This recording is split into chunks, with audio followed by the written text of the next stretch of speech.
If you're a fan of bold and expressive art, come check out my Patreon. For just $1, you'll get exclusive access to artwork that I don't share anywhere else. Click the link in the video description to dive into my daring creations and unique artistic style. In a dramatic turn of events, Venezuela freed 10 American citizens on Friday, marking a significant diplomatic breakthrough. This release, however, was not without a complex exchange.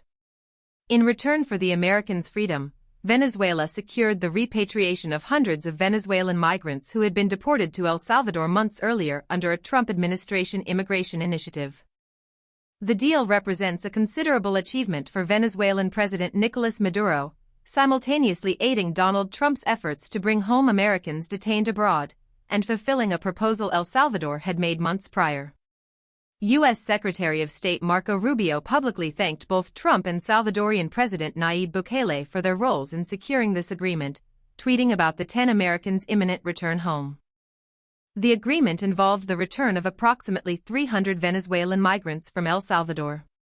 This repatriation followed a controversial decision by the Trump administration to pay $6 million to house these migrants in El Salvador's notorious terrorism confinement center, Sacote, a mega-prison known for its harsh conditions and allegations of human rights abuses, including torture and numerous deaths.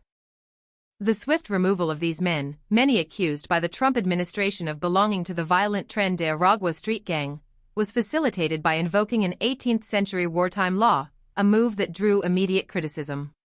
Lawyers representing the deported Venezuelans allege that their clients have been victims of torture within Sacote, a claim further substantiated by documented human rights violations within the facility.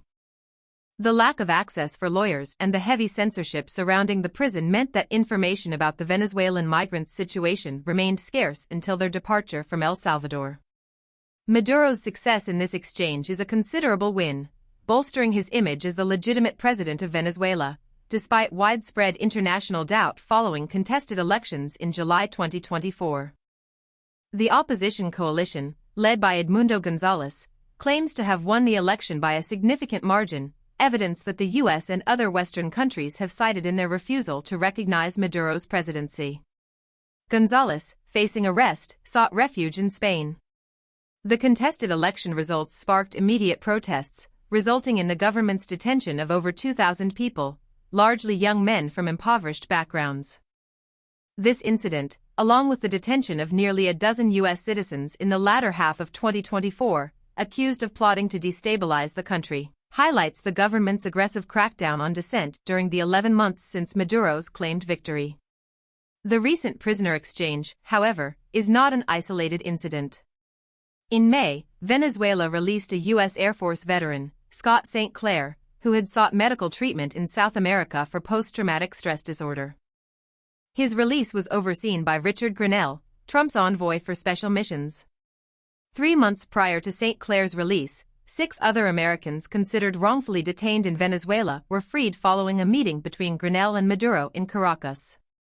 During that meeting, Grenell urged Maduro to accept the repatriation of Venezuelan migrants who had committed crimes in the U.S., leading to the return of hundreds. The ongoing saga of the over 200 Venezuelans held in Sacote since mid-March illustrates the complexities and high stakes involved in this international negotiation. The limited access to these detainees, coupled with heavily controlled state media narratives, shrouded their situation in uncertainty until their eventual return to Venezuela. This exchange between nations underscores a continuing tension between diplomatic maneuvering and profound human rights concerns.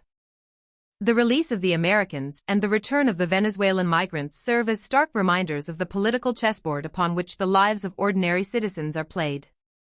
The enduring question remains: what future diplomatic engagements will arise from this intricate interplay of power and precarious political realities?